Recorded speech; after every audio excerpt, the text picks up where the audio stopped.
बिस्मिल्लाहिर्रहमानिर्रहीम। अल्लाह के नाम से शुरू जो बड़ा मेहरबान और नहायत रहम वाला है। अस्सलाम वालेकुम। मैं हूं मोहम्मद उस्मान अली बाट। आज का ये जो मेरा वीडियो का अनुमान है वो खुसूसी तौर पर मौलाना तारक जमील साहब की और ये जो सूफ़ी मसूद मसदीकी लसानी सरकार है इसकी मुलाकात है।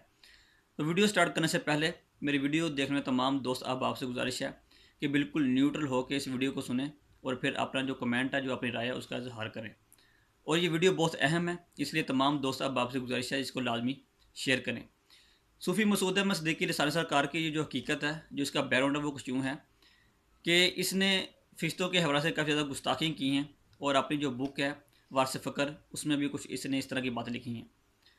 इसके मुतालिक जितने भी जो डिस्क्रिप्शन में जो लिंक्स है वो डाल दिए जाएंगे, तो आप इसको वहाँ से देख सकते हैं। इसके ऊपर एक मुसनई कातलाना हमला किया गया और फिर इसकी इयादत के लिए मौलाना तारक जमील साहब के। और यहाँ पे एक सवाल मेरे ज़हन में पैदा होता है कि इसकी जो किताब है वारिस फ़क्र, उसकी जो तफरीज़ है वो लिखी थी मुफ्ती बिलाल नूरानी ने। जब इसका मुनाजरा हुआ मुफ्ती आबद जाली साहब के साथ, तो तब पता लगा कि वो देवबंदी निकला। अब देखें, जब ये सोशल मीडिया के ऊपर ये सबको पता चल गया कि ये देवबंद निकला और ये जो सूफ़ी मसूद मसदीकी लसानी सरकार जो कि 2 नंबर आमल है, इसको पीर बना के ज़ाहिर किया जा रहा है और इसको बरेलवी मकातब फ़िक्र के साथ इसको अटैच किया जा रहा है। तो जब ये सब बात एक्सपोज हो गई कि इसके पीछे देवबंदियों का हाथ है, तो अब इसको बचाने के लिए मौलाना तारक जमील साहब मैदान में कूद पड़े हैं।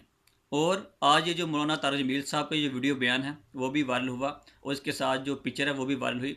तो उसमें कुछ इस तरह की बातें कर रहे थे कि मैं काफ़ी सालों से अमन का पैगाम दे रहा हूँ, अमन का पैगाम दे रहा हूँ, मगर कोई मेरी बात नहीं मानता। मौलाना तारक जमील साहब कहते हैं कि 2 जुर्म ऐसे हैं, गुनाह ऐसे हैं कि जिनकी माफ़ी नहीं है। अगर कोई बंदा उनका मुर्तकिब होगा तो वो ता क़यामत, बल्कि क़यामत के बाद हमेशा के लिए जहन्नम में रहेगा। पहले उन्होंने ये कहा कि नाहक कत्ल और दूसरा सूद। मगर मुझे यहाँ पे समझ नहीं आती, ख़ास तौर पर उलमाए देवबंद और देवबंद अवाम से मेरा सवाल है कि जब ख़त्म नबूवत के ऊपर डाका डाला, नवाज़ लीग, नून लीग ने जब ये काम किया, तो मौलाना तारक जमील साहब उसके घर चले गए और उसके लिए दुआ की कि इसके ऊपर ये जो मुसीबतें आई हैं वो दूर हो जाए। पहली बात। दूसरी बात, जब ख़त्म नबूवत के लिए धरना दिया गया, अल्लामा खादिम हुसैन रिजवी साहब जैसा जो मर्द मुजाहिद है वो गया। जब वो पिंडी में 5 लाख का लश्कर लेकर ख़त्म नबूवत की हिफाजत के लिए वहाँ पर धरना दिए बैठा था, तो तब ये जो तारक जमील साहब हैं, ये 5 लाख का ये जो आवाम है का हजूम है वो इकट्ठा करके रेवर में बैठे हुए थे। तो जब भी ख़त्म नबूवत के ऊपर हमला हुआ है तो मौलाना तारक जमील साहब उसके साथ खड़े हुए हैं। अब इस लसानी सरकार ने जब ये इस तरफ जा रहा है कि नबूवत का दावा करने जा रहा है, तो ये जो देवबंद, ये जो मकाद फ़िक्र है जिसका कोई नाम ही देवबंद है, और ये तारक जमील साहब है, ये अब उसके साथ खड़े हो गए हैं। अब यहाँ पे साफ ज़ाहिर हो रहा है कि इस जाली आमल जो कि अपने को पीर कहता है लसानी सरकार, इसको बचाने के लिए और इसको खड़ा करने वाले कौन है? उलमाए देवबंद और देवबंद अवाम। और इसके पीछे जो पैसा है वो कहाँ से आ रहा है? मौलाना तारक जमील साहब ने अपने वीडियो बयान में इस तरह भी तो तवज्जो मरकूज़ करने की कोशिश की कि लोग, ये जो उलमा कराम हैं, ये खामखा ये जो सूफ़ी मसूद मसदीकी लसानी सरकार है, इसकी तरफ फतवों की बौछार कर रहे हैं, इसको फंसाने की कोशिश कर रहे हैं। तो पहले तो मुझे ये महसूस होता था कि मौलाना तारक जमील साहब एक मुबल्लिग हैं, वो मौलाना हैं, मगर आज पता चल गया कि आप तो मौलाना कहलाने के हकदार ही नहीं हैं, आपको पता ही नहीं है। क्योंकि किसी ने भी सूफ़ी मसूद मसदीकी लसानी सरकार को अभी तक किसी ने भी इस बात का फतवा नहीं दिया कि ये काफिर है। जितने भी फतवे दिए गए हैं वो इस बात के ऊपर हैं कि इसकी जो अबारतें हैं वो कुफरी हैं। और अगर किसी एक दो आलिम दीन ने फतवा दिया है वो इस बात की बना पर दिया है कि इसको कितनी मरतबा ख़त लिखे गए हैं, इसको सोशल मीडिया के थ्रू बताया गया है, इसकी जो मरीद दैन हैं वो मुनाजरा करने के लिए आए हैं, यानी कि वो अपनी बात के ऊपर डटा हुआ है। तो इसलिए जो उलमा कराम ने उसके ऊपर जो फतवा लगाया है। तो अभी तक आपको यही नहीं पता लज़ूम कुफ़र क्या होता है और इल्ज़ाम कुफ़र क्या होता है।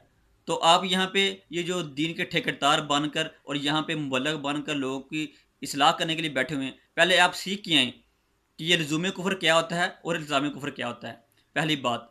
और दूसरी बात वो ये है कि तमाम मेरी वीडियो देखने में तमाम दोस्त अहबाब से गुजारिश है कि पहले कोई भी काम हो उसकी तस्दीक कर लिया करें, पहली बात।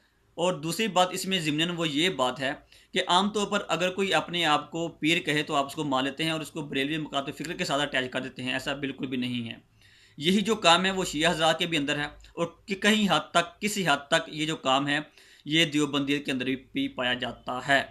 तो इसलिए खुदारा हर एक बात को, हर एक काम को, ये जो 2 नंबर अमल करते हैं और आप लोगों को पीर ज़ाहिर करते हैं, आप इसको अहले सुन्नत व जमात के साथ ना जोड़ा करें।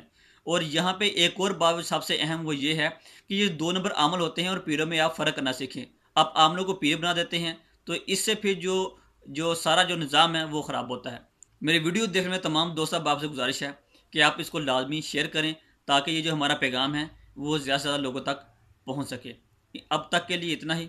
इंशाअल्लाह नेक्स्ट वीडियो में नेक्स्ट वन के साथ फिर हाज़िर होंगे। तब तक मोहम्मद उस्मान अली भट्ट को दीजिए इजाज़त। अल्लाह निगहबान। अगर आपको ये वीडियो पसंद आई है तो लाइक भी कीजिए और अपने दोस्तों के साथ इसे शेयर भी कीजिए।